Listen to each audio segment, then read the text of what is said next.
Hello, everybody. Good morning, good afternoon, good evening, depending on where you're watching from. I appreciate you tuning in and continuing my support for my channel. Anything you can do to help me build the channel, I appreciate it. But today's video is a little different because it's a dedication video to a fellow vlogger who I recently became friends with. I've mentioned him on a few other videos. That's Rickshawphilippines. He just recently shaved off his beard, so he looks a little different now. But we communicate a lot. We do Messenger, and I hope to someday meet him in person. But he did a video today that really hit you to the heart. His little boy, he's got 3 kids. He's got a little boy. I guess he had a bump on his neck, like a welt, and they were kind of concerned about it. They said he wasn't sick or anything, didn't have a fever or nothing. They just wanted to get the bump checked, so they took him in and they recommended an x-ray. And he said they did an x-ray and they found something on his lungs. It's called ILD, interstitial pneumonia. I don't know if I'm saying it right either. ILD, interstitial lung disease. It's kind of rare in kids. Usually doesn't happen till you get older. But I don't know. They didn't give him very good prognosis, and I think maybe they're jumping the gun a little bit because it is the Philippines. And they're telling him, well, the little boy might not have long to live and all this other stuff. But Rick, yeah, don't necessarily listen to him. As I've messaged you, I've messaged him already on this. There's lots of YouTube videos out on the subject. It's not necessarily a death sentence. It used to be, I guess, years ago, but they keep finding out more information about it, particularly in the U.S. And I told him, if worst comes to worst, there always is a possibility of a lung transplant, even though in a little kid. I forget how old his boy is. I think he's maybe 8, 9, I'm not sure. He's older than my daughter, because my daughter's only 5. No, but there's treatments they can do. So don't give up any hope yet. And I told him to get more than one opinion. It's the Philippines. You have to go to an expert, a specialist on children's ILD. I looked on several videos on YouTube. I did send him one, but there's a lot of information there. And it's good information. All information is good information. Whether it's useful or not, it's information. It's something that you don't already know. And it's best to get as many opinions as you can. Get another x-ray, get some blood work. Do whatever you can, especially since he had no symptoms. He had no weakness of breath.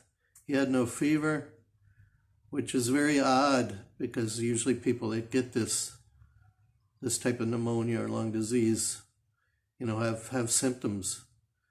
And you said he had none. So just keep researching it and take him somewhere else. Find the best pediatric hospital in the Philippines is what I would do. I would spare no expense if it was my daughter.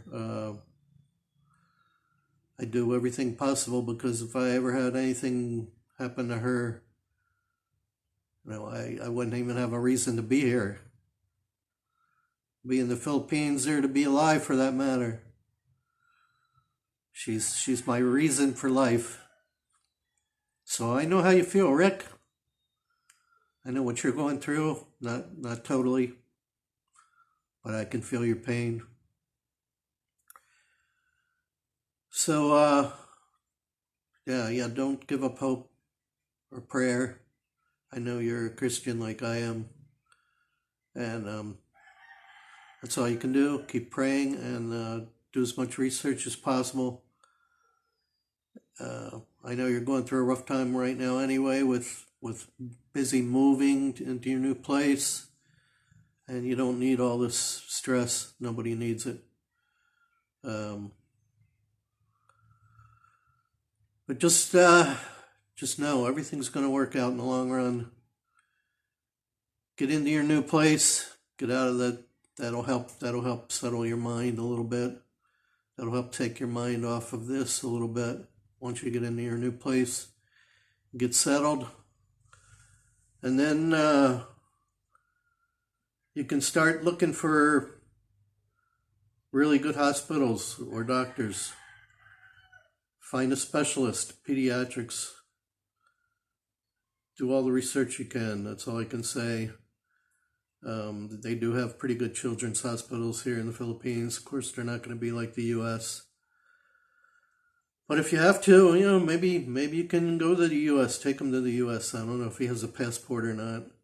I'm still trying to get my daughter her passport. I've been working on it for 2 years. Still don't have it yet.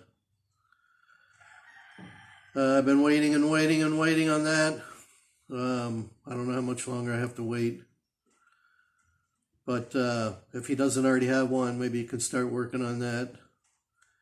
And if you have to, take him to the U.S. or even somewhere closer, Japan, something like that. They have really good hospitals there. Singapore, all those places are really, really good, have really good hospitals. So, that's all that stuff's an option. Consider all your options. Don't give up and just think it's a death sentence. So that's all I really want to say for Rick. Hope you guys, all my subscribers, even though I don't have that many, subscribe to Rick. Help him out, and pray for him. Pray for his little boy, and send him some good thoughts. That's all you can do. And if you have any comments, or of anything that we don't know, or have any suggestions, go to his channel, Rickshawphilippines, and leave him a comment. Tell him you're thinking of him and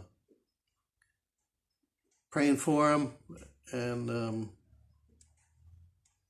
give him your best. So other than that, really, there's nothing else going on here. The kitten's still fine. She's eating solid food. Right now, she's sleeping under the kubo with her mother. Her mother came over to take a nap with her, which is nice. That's what I want. But it's still a mystery what happened to the other 2 kittens. One day they were there, next day they're gone. We looked all over for them. We looked in the grass and all over in case they fell off the roof. I don't know, unless another cat came over at night and took them away. Took them somewhere. I have no idea. But I haven't seen them. We haven't seen them, haven't heard them. Haven't heard any crying. So we're down to 1 kitty, and the mother at least has 1 kitty left. So we'll probably end up keeping it, not giving it to her sister since we only have 1. I'm taking care of it, really. I feed it every day, give it fresh water. And my wife gives the dogs over here, the ones that had the new puppies, the mother dogs. She makes sure they have water because the owner, he feeds them and stuff, but I never see him give them water. So we brought over an extra little container and we put water in it. And they've been drinking it, especially with this heat. They're on real short chains too, which maybe is good, so they can't step on their puppies. Because really, when they get out, when people come by, they don't even care. They get excited and they step on their puppies. I guess the puppies get used to that, but I don't know. I don't know what's going to happen to the puppies. Like I said, Grace wants one or two, but really, I don't want to get into that situation because, like I said, we're trying to sell this house. I don't want a lot of animals around here. Plus, if the house sells, I'm going to have to lug them all the way to Danaland in the back of my truck like I did Rocky. And it's just makes no sense. So I'd rather just not do it because with cats, you don't have to worry about it. They'll just stay here for the next owners. If the next owners don't like them, I guess they'll chase them away. I don't know. But for now, cats are easier than dogs by far. They don't have to be chained up. They go out on their own. They go to the bathroom. They do their business on the grass. They're clean. They clean themselves. I've always been a dog person. I've never owned cats, but I think it's a good thing. So Grace and Catherine went to the sisters, as always. They're over there. Grace likes to play cards in the afternoon. Catherine plays with the kids. And the only other news is we're having little problems with the tutor. She does 1 or 2 days and she cancels. She has an excuse after we paid her in advance. So Grace got really mad because she keeps canceling and said, forget it, we'll find somebody else. Just refund us the rest of the money because she owes us 20 lessons. And I'm not really worried about the money, but Grace won't let that happen. So I guess we're just going to stop with her. And Grace found a different tutor. I wasn't real impressed with this tutor anyway. She kept teaching her same thing she already knows. She already knows all her ABCs, and she keeps going over the ABCs. And write her name, she already knows how to do that. I'm already teaching her spelling. I'm trying to read 3-letter words. Cat, rat, hat, mat, sat. I'm going over all that stuff. I have a big kindergarten book with what they teach in kindergarten here, and I'm going through that. So I think she's learning more from me than she will from a teacher, but this next teacher is supposed to be a regular kindergarten teacher, first grade teacher, whatever. So we'll see how that goes. It's going to be the same price, 100 pesos an hour, which is reasonable. So I'll let you know more about that when I find out more about that. But for now, thanks for watching, everybody. Give me a thumbs up. Leave me a comment. And subscribe to my channel. Also Rickshawphilippines. And take care. Take care of yourself, your friends, your family, your pets. That's going to do it for me. God bless everyone. God bless you, Rick, your family. Let me know if there's anything I can do to help. Take care. That's it for today. Santa Claus, now living in the Philippines, in Batangas. Over and out.